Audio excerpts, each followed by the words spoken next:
وہ اپنے بھائی بازنگ خان سے ملنے رنگ کوٹ جاتی ہے۔ رنگ کوٹ میں آپ اس سے بآسانی مل سکتے ہیں۔ تھانے دار صاحب، یہ خط میں نے اپنی جان پر کھیل کر لکھا ہے۔ آپ کو اندازہ نہیں کہ میں نے اپنے اور اپنے بچوں کے لیے کتنا بڑا خطرہ مول لیا ہے۔ رب کرے کہ یہ خط اپنے ٹھکانے پر پہنچ جائے۔ اگر ایسا ہو گیا تو میرے باپو کو میری طرف سے پرنام دینا۔ اس سے کہنا، بابے میدے، تیری بیٹی کے پاس جتنے آنسو تھے وہ سارے اس نے تیری یاد میں بہا دیے۔ وہ حویلی کی اونچی دیواروں سے باہر نہیں آ سکتی، لیکن اس کا دل ہر وقت تیرے ساتھ رہتا ہے۔ اس سے یہ بھی کہنا کہ وہ خواہ مخواہ گلیوں میں اپنی مٹی خراب نہ کرے، مکان بیچ ڈالے اور جو پیسے ملے انہیں لے کر دربار صاحب چلا جائے۔ دربار صاحب میں اس کے من کو شانتی ملے گی، اور جب اسے شانتی ملے گی تو اس کی بیٹی کا غم بھی ہلکا ہو جائے گا۔ کسی اختتامی اعلان کے بغیر یہ خط اچانک ہی ختم کر دیا گیا تھا۔ میں اپنی جگہ بے حرکت بیٹھا خط کے صفحات کو گھورتا رہا۔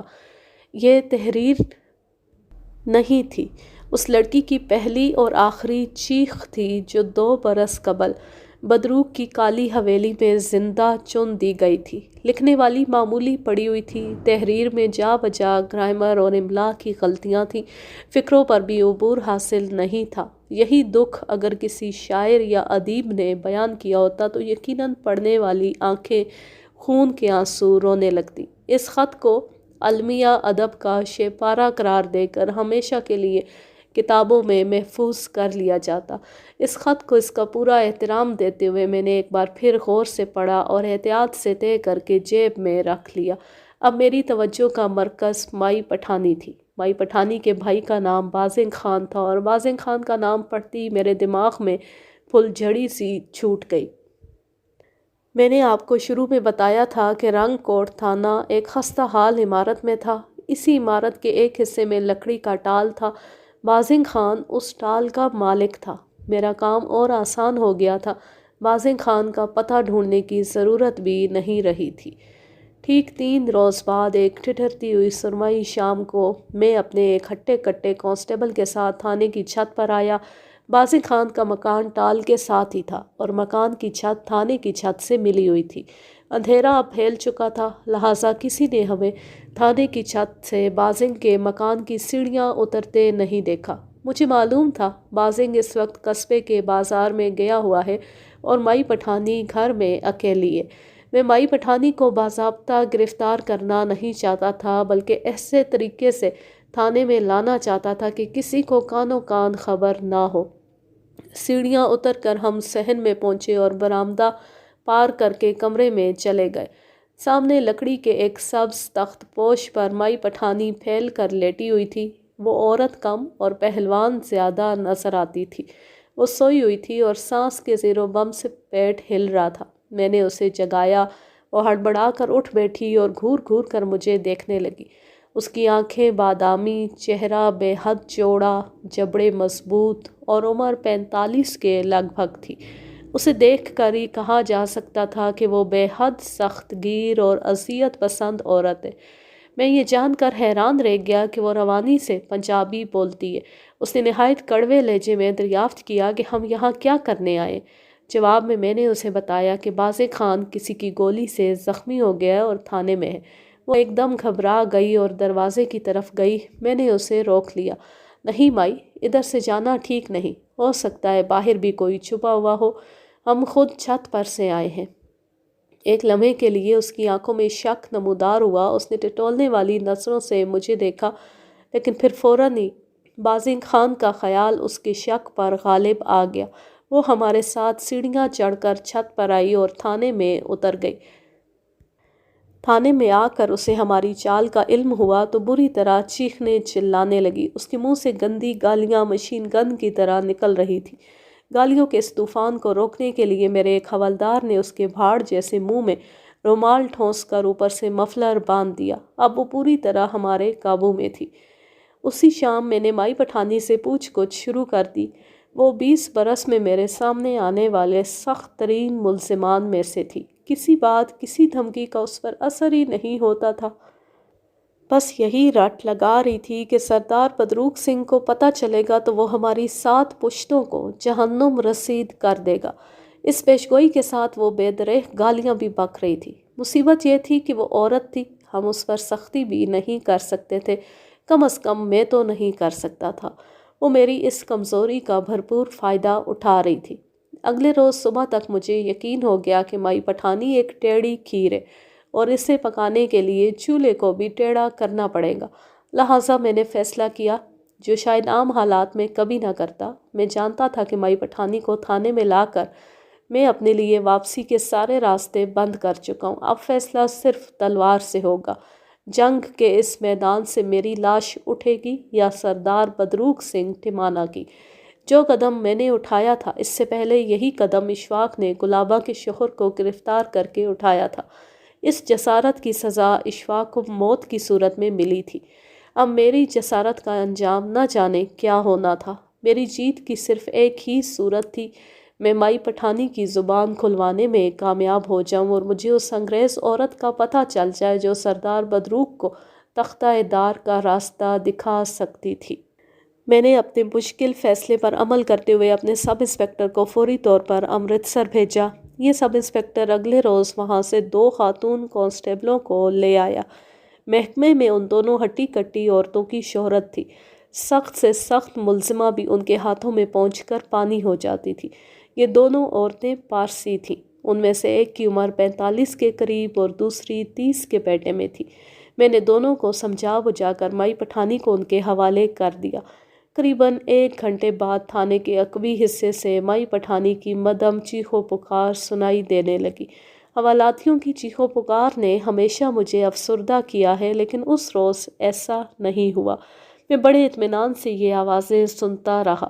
کتنی عجیب بات تھی، جو سفاک عورت کل تک اپنے جیسی دوسری عورتوں کو اذیت پہنچا کر خوش ہوتی تھی، آج اس کی اپنی جان پر بنی ہوئی تھی۔ ایک جلاد کی اپنی پیٹھ پر کوڑے پڑ رہے تھے۔ دونوں کانسٹیبلوں نے مائی پٹھانی پر قریباً 4 گھنٹے لگائے اور اسے زبان کھولنے پر مجبور کر دیا۔ مائی پٹھانی کو میرے سامنے پیش کیا گیا تو وہ تھر تھر کانپ رہی تھی۔ اس کے ہونٹ نیلے ہو رہے تھے اور گندی بکواس کرنے والی زبان بھی رک چکی تھی۔ اس موقع پر مائی پٹھانی نے جو انکشاف کیا وہ بے حد اہم اور سنسنی خیز تھا۔ اس نے اعتراف کیا کہ قریباً 1.5 برس پہلے تک جو انگریز عورت حویلی میں تھی اس کا نام مسز ماریا تھا، اور اس کا گناہ یہ تھا کہ اس نے سردار بدروق کے خلاف گواہی دینے کا پکا ارادہ کر رکھا تھا۔ میں نے مائی پٹھانی سے پوچھا، اب وہ عورت کہاں ہے؟ مائی پٹھانی کی بادامی آنکھوں میں خوف کی پرچھائیاں لہرائیں۔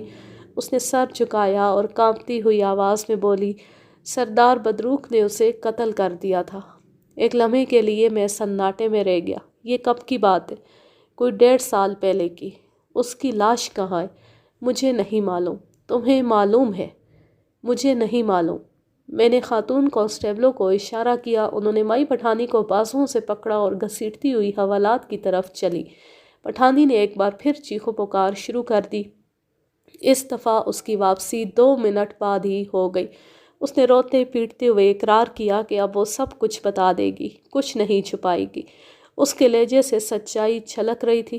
اپنی جان کو عذاب سے نکالنے کے لیے وہ بدروق سنگھ کا کچا چٹھا کھولنے پر تیار ہو گئی تھی۔ چند گھونٹ پانی پی کر اور اپنے حواس درست کر کے اس نے مسز ماریا اور بدروق سنگھ کے بارے میں سب کچھ بتا دیا۔ اس نے بتایا کہ ماریا دہلی جانے کے لیے ریلوے اسٹیشن روانہ ہوئی تھی، لیکن راستے میں ہی بدروق سنگھ اور کالو کے ہتھے چڑھ گئی۔ گھوڑا گاڑی کا کوچوان فرار ہو گیا تھا، جبکہ انگریز باورچن موقع پر ہی ہلاک کر دی گئی تھی۔ بدروق سنگھ اور کالو مسز ماریا کو اٹھا کر حویلی میں لے آئے۔ یہاں اس کے ساتھ وہ سب کچھ ہوا جو اس حویلی میں داخل ہونے والی کسی بے کس عورت کے ساتھ ہو سکتا ہے۔ چند ہفتوں بعد جب بدروق سنگھ کا دل مسز ماریا سے اکتا گیا تو اس نے اسے اپنے ایک 1.5 عمر تایا زاد کے حوالے کر دیا۔ یہ شخص بھی کچھ عرصہ اسے خراب کرتا رہا۔ بعد ازاں اسے ایک ادنیٰ ملازمہ کی طرح کام پر لگا دیا گیا۔ شومیہ قسمت، ایک روز مسز ماریا نے حویلی سے فرار ہونے کی کوشش کی۔ سزا کے طور پر اسے مائی پٹھانی کے حوالے کر دیا گیا۔